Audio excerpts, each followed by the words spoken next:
A curta temporada de Satanás nos últimos dias de Satanás. Após Jesus voltar do céu, ele realmente estabelecerá um novo reino. Jesus reinará por 1000 anos e prenderá o diabo por esse período. Apocalipse 20 fala em detalhes sobre o estado final de Satanás e dos incrédulos. No versículo 7, é mencionado que ao final do reino milenar, viu um anjo descer do céu, segurando a chave do abismo e uma grande corrente em sua mão. Ele agarrou o dragão, a antiga serpente, que é o diabo e Satanás, e o prendeu por 1000 anos, e o lançou no abismo, fechou-o e selou-o sobre ele, para que não enganasse mais as nações, até que os 1000 anos se completassem. Depois disso, ele deve ser solto por um pouco de tempo. Apocalipse 21:3. O anjo que derrotará Satanás não é nomeado. Não sabemos se será Miguel, Gabriel ou outro anjo importante. O fato de que não é o Pai ou Cristo que confronta Satanás, mas um anjo não identificado, mostra a menor importância de Satanás. É importante entender que Satanás não é igual ou oposto a Deus. Deus permite que Satanás exista porque mesmo em seus erros, ele ainda serve aos planos de Deus, de uma forma indireta. O anjo o prendeu, o lançou no abismo, o trancou e colocou um selo sobre ele. Satanás tentou manter Jesus trancado no túmulo, mas falhou. Por outro lado, Deus controla Satanás com facilidade. Muitas pessoas perguntam: isso realmente vai acontecer? Sim, a luta é real. O falso profeta é real. A derrota dos reis e seus exércitos é real. Satanás é real e seu aprisionamento também deve ser. Ele não deve mais enganar as nações. Satanás geralmente tenta nos atingir usando mentiras e truques. Por isso, a melhor maneira de nos proteger e lutar contra ele é conhecendo a verdade da palavra de Deus. Está claro que Satanás ainda é astuto, provando que ele não está totalmente preso, como muitos podem acreditar. Pedro nos avisou que Satanás está livre para andar por aí como um leão que ruge, procurando aqueles que pode ferir. Satanás será solto para uma última batalha com as nações que foram enganadas. Depois de ser derrotado, veremos o que acontece a seguir. Algumas pessoas perguntam: que tipo de corrente pode prender o diabo? Não sabemos, mas Deus pode criar uma corrente especialmente para isso. Sabemos que existem espíritos malignos que estão presos e acorrentados. Judas 6. Se Deus pode prender esses espíritos agora, ele pode prender Satanás por 1000 anos. Os passos especiais tomados para garantir sua captura sugerem que ele não terá nenhuma influência na Terra, em vez de apenas um pouco de controle. Algumas pessoas acreditam que isso significa que Satanás pode ser contido na vida de uma pessoa, achando que isso mostra como a oração pode limitar o trabalho de Satanás individualmente. No entanto, esse tipo de pensamento não respeita o que o texto realmente diz. Se Deus quisesse nos dizer que Satanás está completamente inativo, ele poderia ter sido mais claro. Isso mostra que ninguém pode simplesmente amarrar Satanás com suas orações.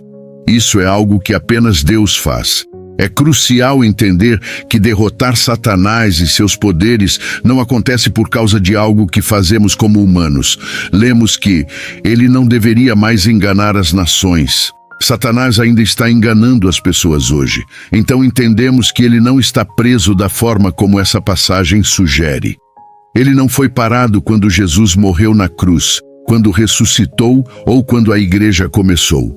Pedro nos disse que Satanás está livre para andar por aí como um leão que ruge, procurando alguém para destruir. Sejam sóbrios, bem equilibrados e disciplinados.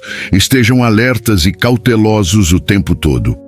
O inimigo de vocês, o diabo, anda ao redor como um leão que ruge, ferozmente faminto, buscando a quem devorar. 1 Pedro 5:8. Satanás continua enganando as pessoas muito bem. As pessoas não apenas dizem mentiras, mas também acreditam nelas, as escrevem e as compartilham. Elas comem mentiras, bebem mentiras, vestem mentiras, agem como mentiras e vivem suas vidas baseadas em mentiras.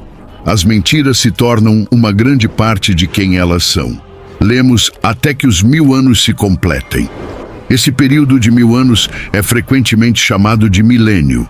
Ao longo da história da Igreja, as pessoas têm entendido o milênio de várias maneiras diferentes. É importante saber que Satanás não está apenas preso de forma espiritual e que Jesus não governa apenas de forma espiritual quando olhamos. Em toda a Bíblia está claramente ensinado que Cristo e seu povo reinarão nesta terra. Então, quem estará aqui durante o milênio? Mesmo após o arrebatamento e os graves julgamentos da grande tribulação, muitas pessoas ainda estarão vivas na terra quando Jesus retornar em glória. Ele julgará aqueles que sobreviverem à grande tribulação no julgamento das nações. Então, o rei dirá aos que estiverem à sua direita: venham, benditos de meu Pai, herdem o reino que lhes foi preparado desde a fundação do mundo. Mateus 25. Este julgamento não trata de salvação, mas de decidir quem é bom o suficiente para entrar no reino milenar de Jesus. Aqueles que não alcançarem o padrão enfrentarão o castigo eterno, enquanto os dignos serão bem-vindos ao reino de Jesus. Podemos aprender mais sobre o milênio em outras partes da Bíblia. Durante o milênio, Israel será a nação mais forte do mundo, o líder de todos os países. O centro de Israel será o monte da casa do Senhor, o monte do templo, que servirá como a capital do governo do Messias. Todas as nações virão à capital do reino de Jesus. Assim diz o Senhor Deus: eu mesmo tomarei um ramo do alto do cedro e o plantarei. Eu o plantarei no alto e elevado monte de Israel, para que ele cresça, dê frutos e se torne um cedro nobre. Todas as aves de toda espécie se abrigarão debaixo de seus ramos, viverão à sua sombra e saberão que eu, o Senhor, derrubo a árvore alta e exalto a árvore baixa, seco a árvore verde e faço florescer a árvore seca. Eu, o Senhor, falei e cumprirei isso. Ezequiel 17, 22-24. Durante o milênio, todos na terra reconhecerão e seguirão Jesus como seu rei. Será um tempo em que a justiça e a bondade serão fortemente aplicadas em toda parte. Nesse tempo, não haverá mais guerras. Embora ainda possam haver discussões entre países e pessoas, o Messias e seus ajudantes lidarão com essas situações de maneira justa e firme. É importante entender que apenas ter o Messias no comando não mudará os corações das pessoas. Todos ainda precisarão acreditar em Jesus e confiar em sua obra para sua salvação pessoal. No entanto, não haverá lugar para guerras ou lutas. Durante o milênio, os animais interagirão de maneira diferente entre si e com as pessoas. Uma criança pequena poderá guiar um lobo, um leopardo, um leão jovem ou um urso sem medo. Mesmo cobras perigosas como víboras e naja não representarão mais uma ameaça. Em Gênesis 9:2-3, o Senhor permitiu que Noé e seus descendentes comessem carne e, ao mesmo tempo, fez com que os animais tivessem medo dos humanos para que não fossem alvos fáceis. Mas durante o reinado do Messias, as coisas mudarão. Por causa disso, muitos acreditam que no milênio, os humanos poderão voltar a ser vegetarianos, como eram antes de Gênesis 9:2-3. Durante esse milênio, o rei Davi será um líder importante na terra, governando sobre Israel. Nesse período, Israel experimentará grandes bênçãos e segurança. O milênio também será um período de pureza e profunda devoção a Deus. Lemos sobre os 1000 anos, mas será que realmente são 1000 anos? Geralmente, devemos entender um número literalmente, a menos que haja provas claras para pensar de maneira diferente. Devemos entender esses 1000 anos de forma literal, pois Deus tem um trabalho importante a realizar durante o milênio. O milênio é importante porque mostrará a vitória de Jesus e seu direito de governar as nações. Ele importa porque revelará a profundidade da rebeldia humana, mesmo em um mundo perfeito. Algumas pessoas pensam que o homem é basicamente bom e que realmente deseja o governo justo de Deus. Muitos acreditam que as pessoas são inocentes e só se tornam más por causa de um ambiente pobre. O milênio fornecerá respostas claras a essas questões antes do julgamento final. O milênio também é importante porque revela a maldade interminável de Satanás, que volta imediatamente aos seus caminhos perversos assim que é libertado da prisão. O milênio é importante porque provará que a cidade de Deus é forte e segura, mostrando como o novo modo de Deus governar é superior. Vamos nos alegrar porque a Bíblia nos ensina claramente sobre a futura vitória de Cristo sobre o mundo inteiro. Acreditamos que o povo judeu virá a ter fé e retornará à sua terra natal.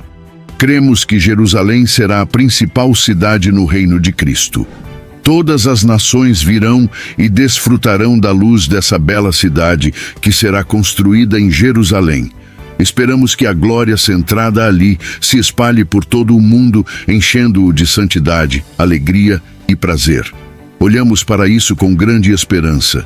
Os santos viveram e reinaram por 1000 anos, e vi tronos, e sobre eles estavam sentados aqueles a quem foi dada a autoridade de julgar.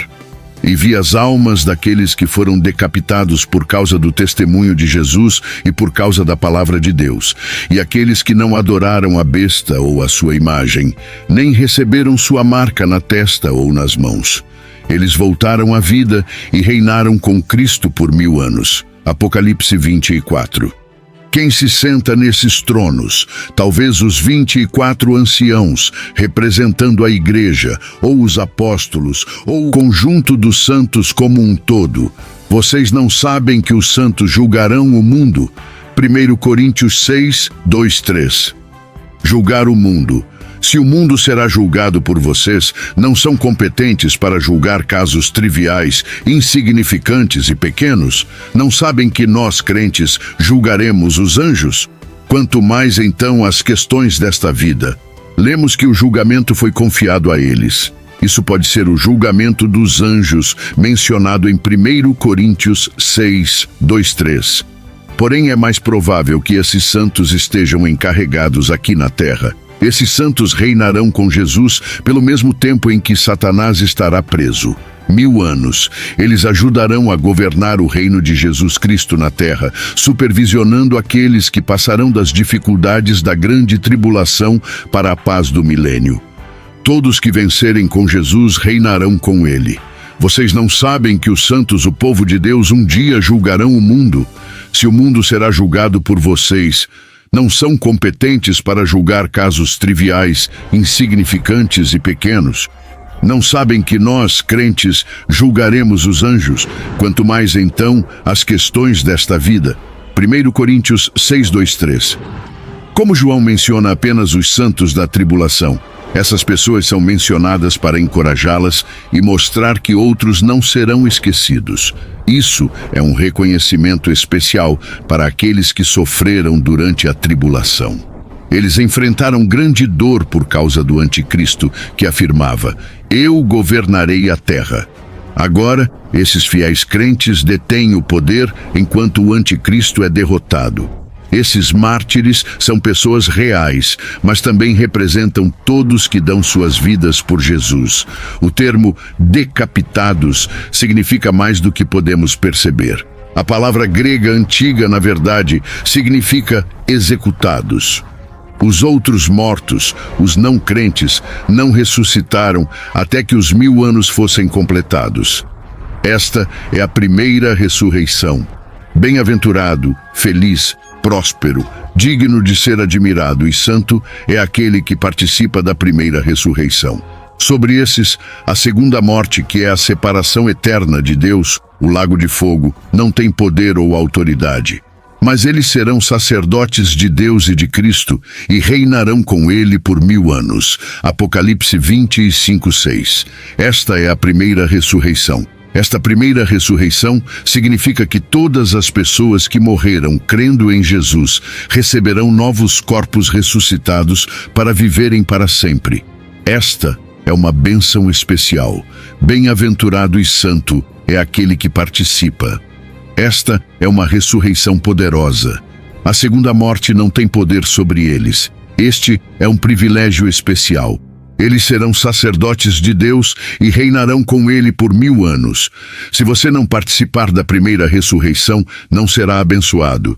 Em vez disso, estará sob o poder da segunda morte e não terá privilégios especiais. Em João 5, 28 e 29, Jesus falou sobre 2 ressurreições diferentes. Não se surpreendam com isso, pois está chegando a hora em que todos os que estão nos túmulos ouvirão a sua voz e sairão. Os que fizeram o bem ressuscitarão para uma nova vida, mas os que fizeram o mal ressuscitarão para condenação, para serem sentenciados. Os 2 eventos acontecem com 1000 anos de diferença, porque os outros mortos não receberão seus corpos ressuscitados até que os 1000 anos terminem. Se pensarmos na primeira ressurreição como um único evento, isso sugere que o arrebatamento acontece após a tribulação. O que significa que todos os crentes receberão seus corpos ressuscitados ao mesmo tempo, pouco antes de Cristo reinar. No entanto, se considerarmos a primeira ressurreição como um grupo que inclui os crentes que já morreram e estão com o Senhor, aqueles da igreja arrebatada que estão no céu e os santos da grande tribulação, isso se encaixa melhor com a ideia de um arrebatamento pré-tribulação. É importante destacar que, ao falarmos sobre a ressurreição no livro de Apocalipse, estamos olhando para todas as 3 etapas da ressurreição. A primeira ressurreição não é apenas um único evento, refere-se a um grupo de pessoas, todos os justos ressuscitados dos mortos, antes do início do reino de 1000 anos. A batalha final após o reinado de 1000 anos de Cristo. Satanás será libertado e reunirá um exército, Apocalipse 27, 8. Quando os 1000 anos se completarem, Satanás será solto da sua prisão do abismo e sairá para enganar as nações que estão nos 4 cantos da terra, incluindo Gog e Magog, para reuni-las para a guerra. Seu número será como a areia do mar. Durante 1000 anos, Jesus governará diretamente sobre a terra e durante esse tempo, Satanás será preso e não poderá fazer nada. Mas uma vez que esses 1000 anos terminarem, ele será solto e conseguirá reunir muitas pessoas para se levantarem contra Deus novamente. Se Jesus foi um grande rei durante 1000 anos, por que as pessoas ainda se rebelariam? Elas se rebelarão porque Deus permitirá que isso aconteça, mostrando mais uma vez como os humanos podem se afastar dele. Todos terão que seguir as regras de Jesus externamente durante o seu reinado, mas a escolha de aceitá-lo verdadeiramente como Senhor ainda será de cada pessoa. Neste trecho, aprendemos uma razão importante para o reino milenar e a permissão de uma última rebelião. Ao longo da história, as pessoas frequentemente culparam suas más escolhas em seu ambiente. Elas podem dizer, eu me tornei assim por causa da minha família ou do bairro em que cresci. Mas durante o reino milenar de Jesus, Deus proverá um ambiente perfeito por 1000 anos. Não haverá Satanás, crime, violência ou mal. No entanto, após esses 1000 anos, quando for dada a chance, as pessoas ainda escolherão se rebelar contra Deus. Isso nos mostra que o verdadeiro problema está dentro de nós, e não apenas em nosso ambiente. Mais uma vez, ficará claro que, sem a graça de Deus e um novo coração, as pessoas sempre tenderão ao mal e se oporão a Deus. Lemos que Satanás reúne os rebeldes para a batalha. Quem são esses rebeldes? Eles serão as pessoas que sobreviveram à grande tribulação e entraram no reino milenar junto com seus filhos. Cidade amada, e o fogo desceu do céu e os devorou. E o diabo que os enganava foi lançado no lago de fogo e enxofre, onde já estavam a besta e o falso profeta, e serão atormentados dia e noite para todo o sempre. Lemos, o fogo desceu de Deus do céu e os devorou. É impreciso chamar isso de uma batalha final, pois não há conflito real. O resultado já está determinado, com Deus finalmente pondo um fim ao diabo e seus seguidores para sempre. Após essa batalha, Satanás recebe um julgamento eterno, em tormento, junto com a besta e o falso profeta. Isso realmente é um castigo eterno? Sim, é. As palavras significam exatamente o que parecem significar. Então todos os descrentes serão julgados diante do grande trono branco. Apocalipse 25 afirma: e se o nome de alguém não foi encontrado escrito no livro da vida, ele foi lançado no lago de fogo. No próximo capítulo, Apocalipse 21:8 acrescenta: mas quanto aos covardes, incrédulos, abomináveis, desprovidos de caráter e integridade pessoal, que praticam ou toleram a imoralidade, os assassinos, os feiticeiros com drogas intoxicantes, os idólatras e os ocultistas que praticam e ensinam falsas religiões, e todos os mentirosos que conscientemente enganam e distorcem a verdade, a parte deles será no lago que arde com fogo e enxofre, que é a segunda morte. O inferno existe em um reino além do nosso presente. Apocalipse 20:11-15 descreve: então vi um grande trono branco, e aquele que estava sentado sobre ele, de cuja presença fugiram a terra e o céu, e não se achou lugar para eles. E vi os mortos, grandes e pequenos, em pé diante do trono, e foram abertos livros. E outro livro foi aberto, que é o livro da vida. E os mortos foram julgados pelas coisas que estavam escritas nos livros, segundo as suas obras. E o mar deu os mortos que nele havia, e a morte e o Hades entregaram os mortos que neles havia. E foram julgados, cada um segundo as suas obras.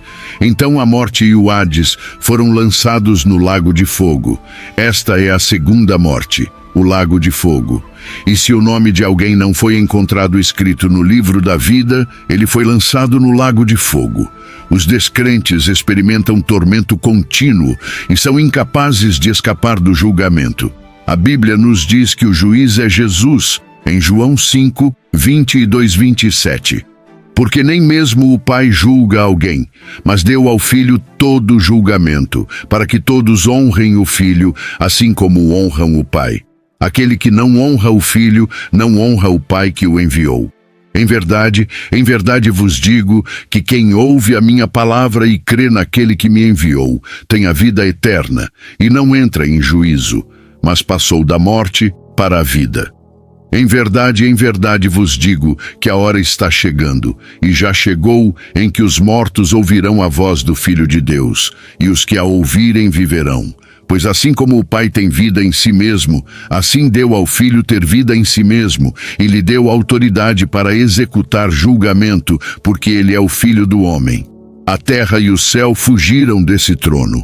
Isso não é um caso judicial tentando descobrir a verdade. A verdade é clara. Este é o castigo para alguém que já é culpado.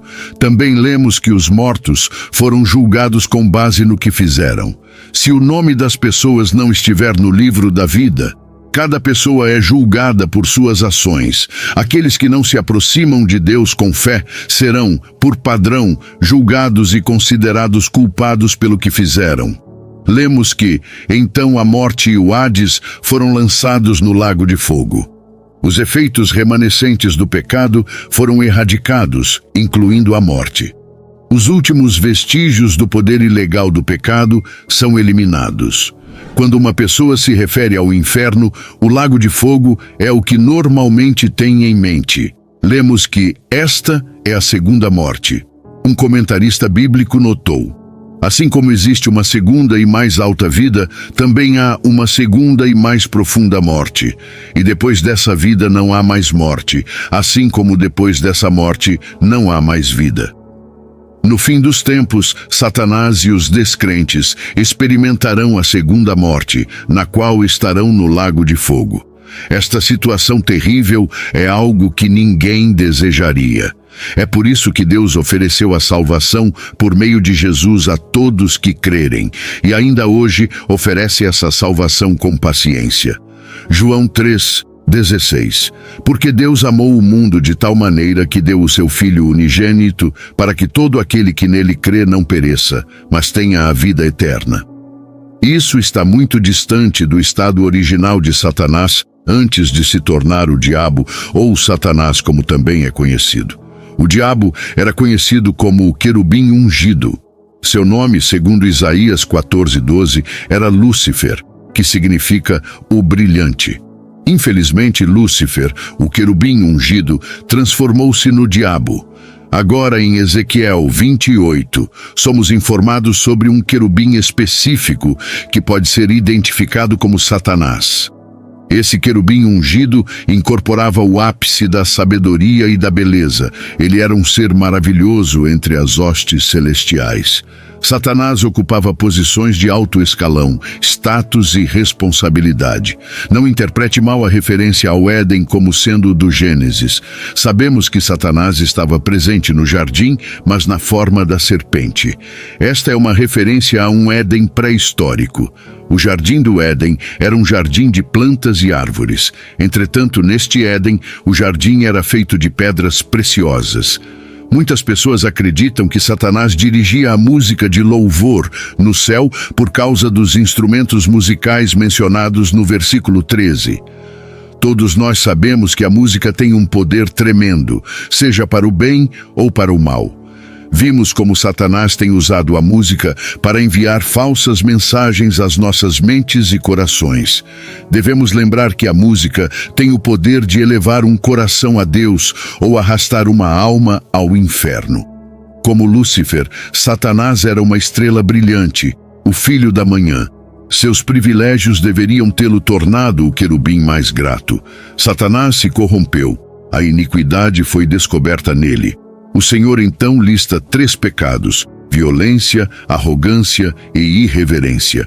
Ele violou a posição santa na qual ministrava nos santuários de Deus. Um princípio espiritual bíblico inquebrável é que, quando nos exaltamos, caímos. Satanás tentou se exaltar, mas Deus disse que ele seria lançado no inferno. Entretanto, quando nos humilhamos diante do Senhor, seremos exaltados. Não precisamos nos preocupar em nos elevarmos. Quando nos humilhamos e nos submetemos à vontade de Deus, isso será feito. Lucas 10:18 diz: Eu via Satanás cair do céu como um relâmpago. Podemos facilmente ficar desanimados se apenas considerarmos quem Satanás é e do que ele é capaz. Mas ele já é um ser condenado e é apenas uma questão de tempo até seu fim. Quando Jesus morreu na cruz, ele destruiu a obra do diabo. Em Hebreus 2:14, lemos: Portanto, visto que os filhos têm participação comum de carne e sangue, também ele, da mesma forma, participou dessas coisas, para que pela morte pudesse destruir aquele que tem o poder da morte, isto é, o diabo. Então, por que Satanás ainda está ativo? É porque ele não reconhece que já foi derrotado. O diabo age como um frango com a cabeça cortada, correndo sem perceber que já está condenado. Mas Deus declarou que ele não existirá mais para sempre. Não sabemos muito sobre Satanás, mas sabemos que ele é um ser condenado, que será lançado no lago de fogo e enxofre um dia. Até lá, a Bíblia instrui os crentes a permanecerem alertas e atentos, pois o diabo deseja que caiamos como ele caiu. No entanto, podemos nos manter firmes. O Senhor Jesus Cristo não apenas nos salvou, mas também é o único que pode nos preservar de cair. Jesus ensinou que o inferno não tem um tempo limitado, mas existe para sempre. Aqueles que são atormentados no inferno estão destinados a uma eternidade de tormento. Jesus disse que o fogo nunca se apaga, alertando as pessoas para não fazerem outros tropeçarem. O inferno é frequentemente descrito como o lago de fogo, em Apocalipse 23:15. É um lugar preparado para o diabo e seus anjos, como afirma Mateus 25:41. Imagine uma criança tentando esvaziar o oceano com uma colher. É assim a impossibilidade de escapar do sofrimento no inferno. Como um rio de enxofre em chamas que nunca seca, a miséria dos que estão no inferno nunca acaba. Não há saída, nem alívio ou conforto a ser encontrado lá. Em Lucas 16:26, lemos: E além de tudo, está posto um grande abismo entre nós e vós, de modo que os que quisessem passar daqui para vós não poderiam, nem os de lá passar para cá. Se você ainda não depositou sua confiança em Deus, agora não é o momento de adiar isso. Ainda há tempo para se voltar a Ele. mas um dia será tarde demais.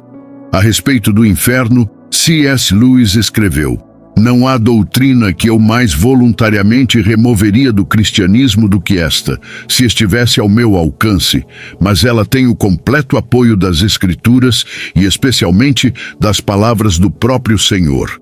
Ela sempre foi mantida pela cristandade e tem o apoio da razão. Se um jogo é jogado, deve ser possível perdê-lo." Jesus falou muito sobre o inferno em seus ensinamentos. De fato, podemos obter mais informações sobre o inferno a partir das palavras de Jesus do que de qualquer outro capítulo da Bíblia.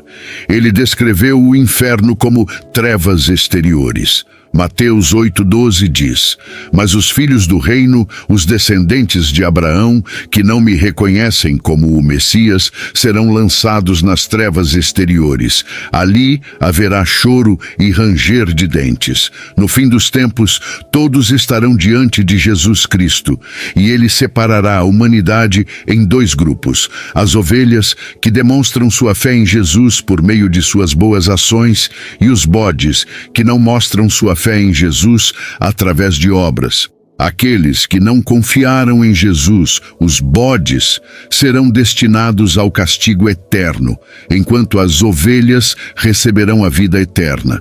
Deus Pai abençoa e dá uma herança às ovelhas à direita de Jesus, enquanto os bodes à sua esquerda são destinados ao fogo eterno, preparado para o diabo e seus anjos.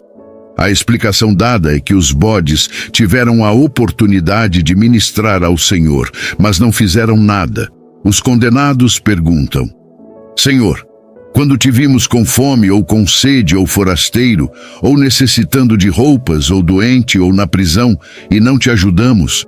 Jesus responde: "Digo a verdade. Tudo o que deixaram de fazer a um destes mais pequeninos, deixaram de fazer a mim." E assim, Jesus encerra o discurso com o contraste: "Eles irão para o castigo eterno, mas os justos para a vida eterna." Mateus 25:46.